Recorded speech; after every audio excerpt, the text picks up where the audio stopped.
Alright, we're back to the limbs again. What we're going to do is give them a sand them with the real light sandpaper. Not even sure what grit this is, 220. But basically we're going to give a real light sandpaper. What we've got on this limb, the snake skin goes opposite directions. In other words, it matches up just like that. You can see the V.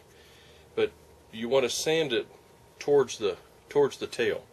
So we'll sand this one from the tip to the base, and then this one we're going to sand it from the base towards the tip to go with the way the scales are pointing. So we'll go ahead and sand that,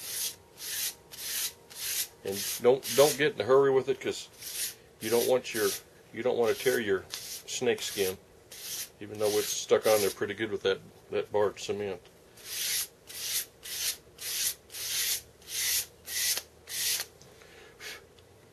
We'll go ahead and get that sanded down. Okay, we've got it sanded down pretty good. Something, next, if you can kind of angle it, maybe it'll show. I don't know. Maybe it won't. But there's going to be spots where you'll catch.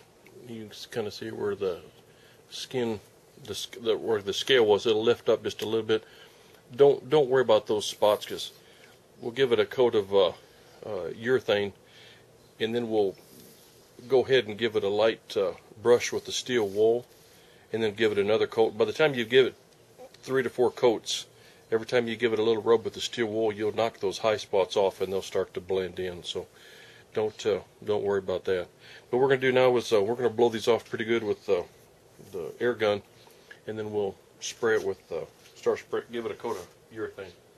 What I like to use is the mini wax, the Helmsman, the spar urethane. It's I just use a clear satin, and it seems to work pretty good. So we'll give it a coat of that.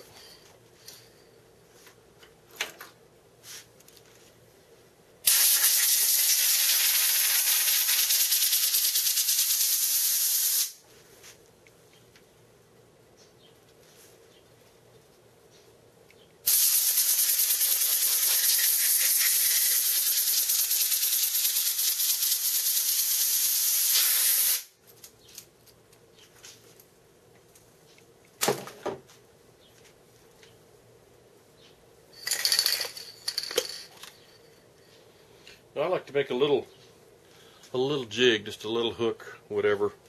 That way, when you spray them, you don't have to touch the limb again and get fingerprints or marks on it.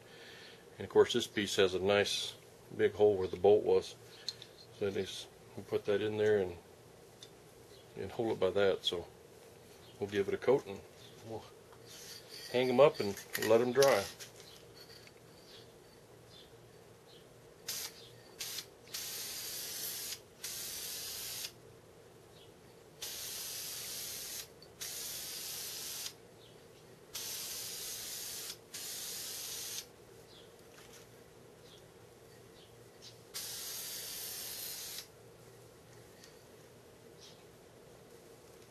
There we have it. Well, that brings that color out. That looks good. Okay, well, we'll let that dry, buff it, and we'll give it 3 or 4 more coats, and then give it a little sand. We've got the handle section. It's all sanded down and stained. So we're going to go ahead and put a little, use a little boiled linseed oil. I'm going to try that out this time. And basically we'll put a coat on it and hang it up, let it dry.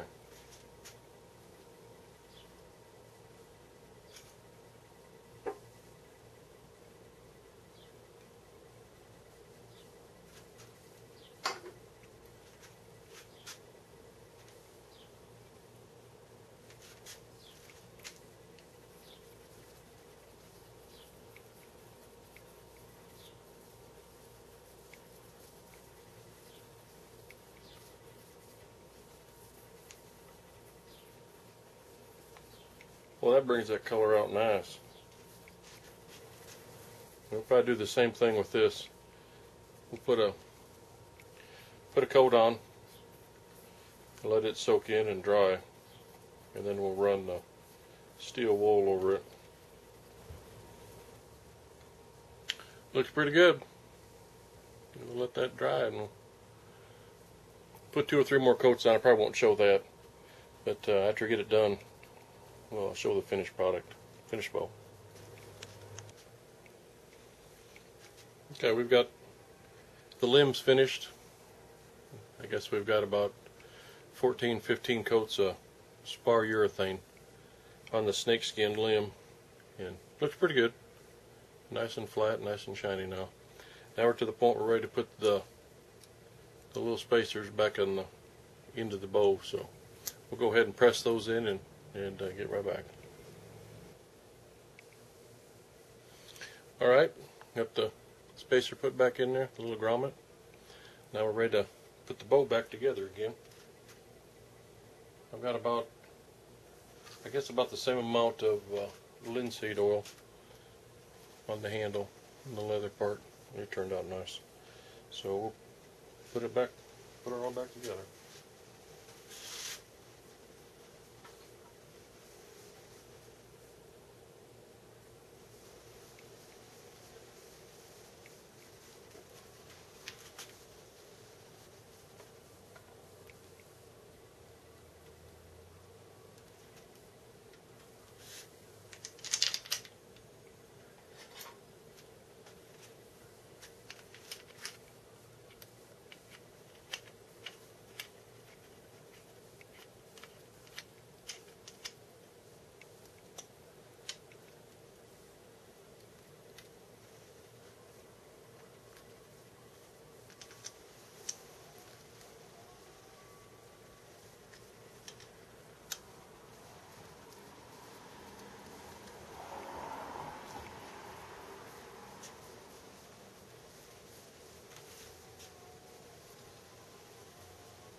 There we go. We'll take it outside and take a look at it in the sun.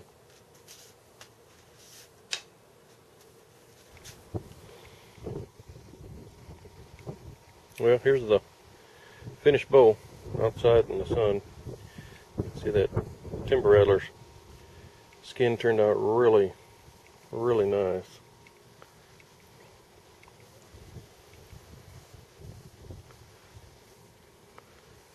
Looks pretty nice. The handle area, the leather turned out real good. Real nice grip on the handle.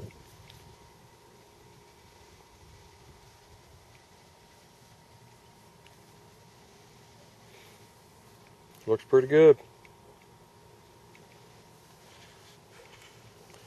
Thanks for watching.